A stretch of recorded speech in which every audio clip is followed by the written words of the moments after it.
Hello, ഇന്നൊരു പാവക്ക തീയലാണ് ഉണ്ടാക്കാൻ പോകുന്നത്. അതിന് ഞാനൊരു പാവക്ക എടുത്തിട്ടുണ്ട്. അത് ചെറുതായിട്ട് കട്ട് ചെയ്യണം.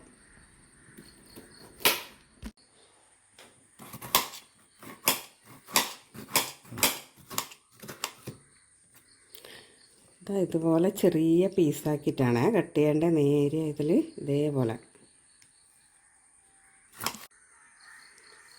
പാവക്ക ചെറുതായി കട്ട് ചെയ്ത് വെച്ചിട്ടുണ്ട്. അതിൻ്റെ കൂടെ ഒരു 4 ചെറിയുള്ളിയും 2 പച്ചമുളകും ഒന്നിച്ച് കട്ട് ചെയ്ത് വെച്ചിട്ടുണ്ട്. ഇതാണ് വേവിക്കാൻ വെക്കേണ്ടത്. പിന്നെ വറുത്തരക്കേണ്ടത് തേങ്ങ, ഒരു മുറി തേങ്ങയും ഒരു 2 ചെറിയുള്ളിയും 1 പച്ചമുളകും കുറച്ച് കറിവേപ്പിലയും. ഇതാണ് ഞാൻ വറക്കുന്നത്. വറക്കുന്നതിൻ്റെ ഒപ്പം മല്ലിയും മുളകെല്ലാം ചേർക്കുന്നുണ്ട്. അത് അന്നേരം കാണിച്ചു തരാം. പിന്നെ കുറച്ച് ഒരു നെല്ലിക്ക വലുപ്പത്തിലുള്ള വാളൻപുളി ചൂടുവെള്ളത്തിൽ ഞാൻ കുതിർത്തി വെച്ചിട്ടുണ്ട്. ഇതും ഇതിൽ ഒഴിക്കേണ്ടതാണ്. അത് ഞാൻ അന്നേരം കാണിക്കാം. ഒരു പാൻ വെച്ചു. അത് കുറച്ച് എണ്ണ ഒഴിച്ചു. വെളിച്ചെണ്ണയാണ് ഞാൻ ഒഴിക്കുന്നത്. തേങ്ങ നമുക്ക് വറുത്തെടുക്കാം. 2 ചെറിയുള്ളി, 1 പച്ചമുളക്, കുറച്ച് കറിവേപ്പില,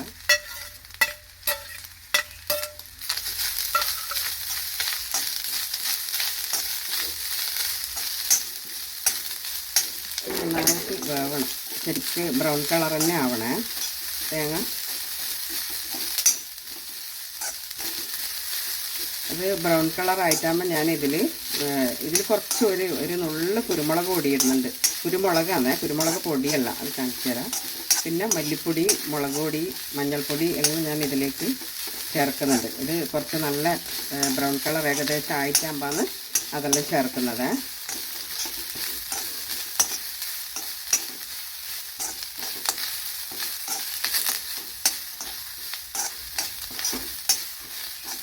കുരുമുളക് ഇട്ടിട്ട്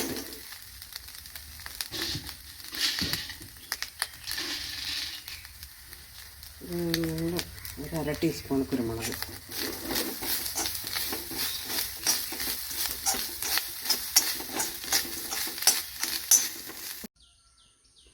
തേങ്ങ നന്നായി ബ്രൗൺ കളറായ ഞാൻ തീ ഒറ്റ ലോല വെച്ചിട്ടുള്ളത്. ഇതിലേക്ക് 1.5 ടേബിൾ സ്പൂണ് മല്ലിപ്പൊടിയാണ്, ഒരു 1/4 ടീസ്പൂണ് മഞ്ഞൾപ്പൊടിയും, ഒരു ടീസ്പൂണ് എരിവുള്ള മുളകും, ഒരു 1/2 ടീസ്പൂണ് കാശ്മീരി ചില്ലിയാണ്. ഇതാണ് ഞാൻ ഇതിൽ ചേർക്കുന്നത് തേങ്ങയിൽ.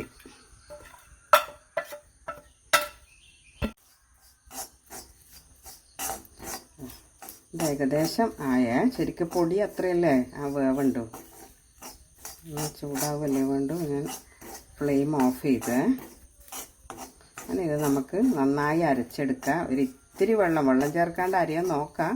ആദ്യം നന്നായി പൊടിച്ചതിന് ശേഷം വെള്ളം വേണമെങ്കിൽ ഒരു ലേശം വെള്ളമാക്കിയിട്ട് അരച്ചെടുക്കാം. നമുക്ക് പാവക്ക ഒന്ന് വേവിക്കാൻ വെക്കണ്ടേ. അതിന് കുറച്ച് വെളിച്ചെണ്ണ കുറച്ചധികം ഒഴിക്കണേ.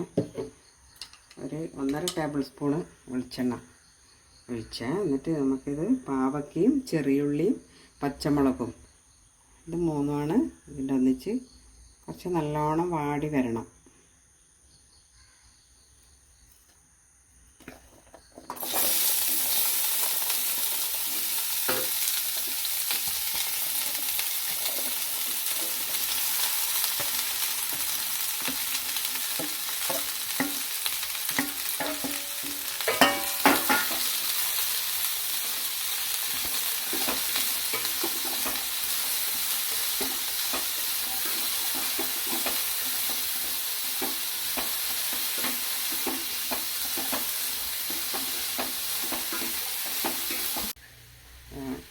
പാവക്ക നന്നായി വഴന്നു. എന്നിട്ട് അതിലേക്ക് പാകത്തിനുള്ള ഉപ്പിടുക. 1 ടീസ്പൂണ് ഉപ്പിടുന്നുണ്ട്. കഴിഞ്ഞിട്ട് പിന്നെ ഒരു 1/4 ടീസ്പൂണ് മഞ്ഞൾപ്പൊടി,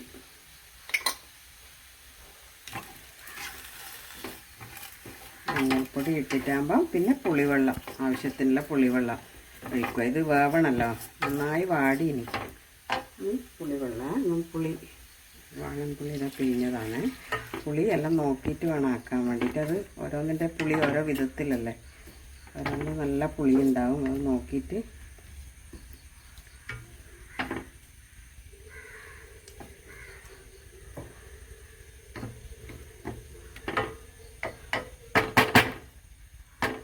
ലേശം ചൂടുവെള്ളം ഒഴിക്കുക. ചൂടുവെള്ളം തന്നെ ഒഴിക്കണേ.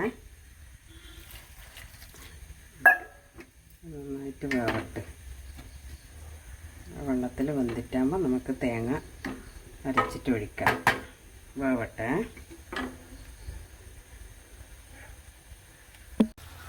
പാവക്ക നന്നായി വെന്തുവേ. ഇനി നമുക്ക് തേങ്ങ ഒഴിക്കാം. തേങ്ങ ഇതാ ഞാൻ ഒരു ടീസ്പൂണിലൊരു ഇത്തിരി അധികം ഉണ്ടാവും. ആദ്യം പൊടിച്ചിട്ട് തന്നെയാണ് അരച്ചത്. അപ്പോൾ പിന്നെ തീരെ അരയാത്തത് കൊണ്ട് ഒരു ലേശം ഇതുപോലെ വെള്ളം ചേർത്തിട്ടാണ് അരച്ചത്.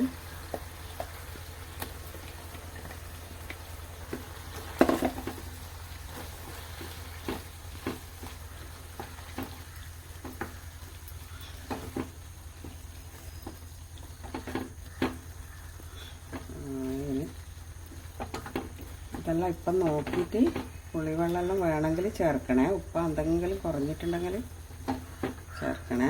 കുറച്ച് വെള്ളം, ചൂടുവെള്ളം തന്നെ ചേർക്കണം. ഞാൻ കുറച്ച് വെള്ളം ഒഴിച്ചിട്ടുണ്ട്. കുറച്ച് പുളിവെള്ളവും ലേശം പുളിവെള്ളവും കുറച്ച് ചൂടുവെള്ളം ഒഴിച്ചിട്ടുണ്ട്. അതിലിതാ ഒരു ചെറിയ കഷ്ണം ശർക്കര ഇടുന്നുണ്ട്. അത് പുളിയും ഉപ്പും എല്ലാം ലെവലായി കിട്ടാൻ വേണ്ടിയിട്ടാണ്. കുറച്ച് മധുരം കൂടി ഇടുമ്പോൾ അതിന് ടേസ്റ്റ് വരിക. നല്ല പുളി, ഉപ്പ്, എരിവ് എല്ലാം. ഇനി ഇതൊന്ന് തിളച്ചിട്ടാകുമ്പോൾ ഇറക്കി വെച്ചിട്ട് നമുക്ക് വറുത്തിടാം. കടുക്, കറിവേപ്പില, ഉണക്കമുളക്, അതാണ് വറുത്തിടൽ.